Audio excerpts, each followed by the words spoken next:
Alexia, when you're on the Larry King show, are you going to bring your computer in?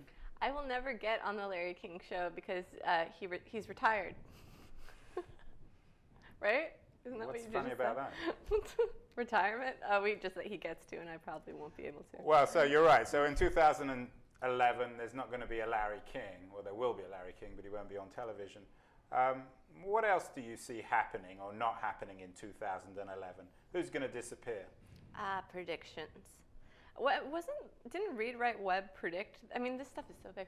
I think Read Write Web predicted that there's going to be like a huge governmental information leak in 2010 last year, and today they tweeted out like, "We predicted this." You know, I could predict there will be a huge leak of governmental information in 2011, maybe even January. Groupon, the U.S. will sell Groupon to pay off the national debt. Could it? They're only going to get $6 billion. No, it couldn't. It couldn't even sell Groupon to pay off the war in Afghanistan. The debt's in trillions, so it'd take a lot of daily deals to. Maybe they can use a Groupon to pay it off. 2011, I will write more blog posts. I will get a huge More? story. You write enough already, don't you? I don't write the most on TechCrunch. That's MG. He writes the most. How do you see TechCrunch evolving in 2011, or not evolving? Oh, well, I think that, my generation of TechCrunch, because there's two levels. There's like Mike and Sarah and Eric, and then there's the younger kids. I think. And which one are you in? I think I'm an older, younger kid. But I think we'll become better reporters. Now we're really good at being fast. And we're really good at being fast and analytical. But I'm hoping that, for me personally, at least, I can learn go even more in depth into like trends. Even more? Even more. Actually more, because I don't know how much I go in depth. But get into trends and see why things take off and crunch numbers and figure out like why things are going up and to the right as opposed to down and to the right. But I'd like to have more time to write and write longer pieces and break something huge. If Google does acquire Groupon, break that, or see who buys Twitter, break the Twitter IPO. There's a lot of cool stuff that break the Facebook IPO. Like they're gonna IPO. I don't. Zuckerberg. 2011, do you think? Why not? Zuckerberg has said that we won't IPO. But I'll say, yeah, sure, why not? That's my prediction. Facebook will IPO in 2011. And if Facebook does IPO in 2011, will that be the Netscape effect? Will there be another huge social media boom?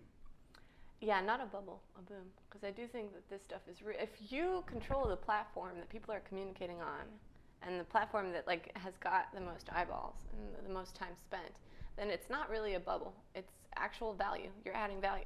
Zuckerberg said this in his Time speech.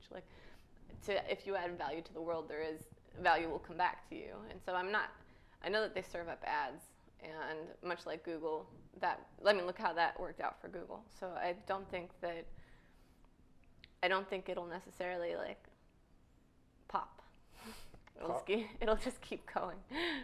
If they IPO, I think that it'll change the landscape for how we monetize in advertising. It'll change the landscape. It'll kill TV, probably. Will it kill Google? No. Google is based on words. Facebook is based on relationships. So no, I don't. But aren't think so. relationships rather than words the future of the internet? I mean, it is. What do you think? I'm the interviewer. You're the expert. You're the reporter. I'm not an expert. I'm learning just like everybody else.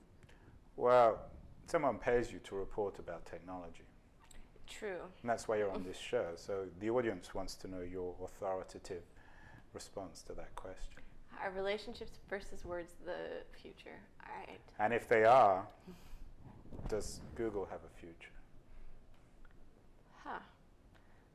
Well, I think Google's trying to get into social. I don't think that they should. I think they should stick with their core competency, which is words. I don't think relationships. it's hard to say that relationships aren't the future because they've been the past and they are the present. And yes, humans will continue to have relationships. Even in self-driving cars. Not if there's no humans in the car. I mean, these are generalities. I'm gonna look like an idiot no matter what I say. I don't have like growth stats or revenue in front of me to talk about. I could if you guys would be patient with me Googling, to talk about what I see growing.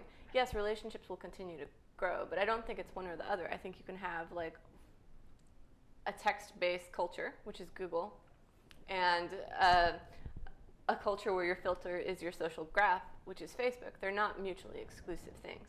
They just need to learn how to work together, which is not working out at the moment. But hopefully in 2011, they'll figure out that, like, or maybe antitrust will come down hard on either of them.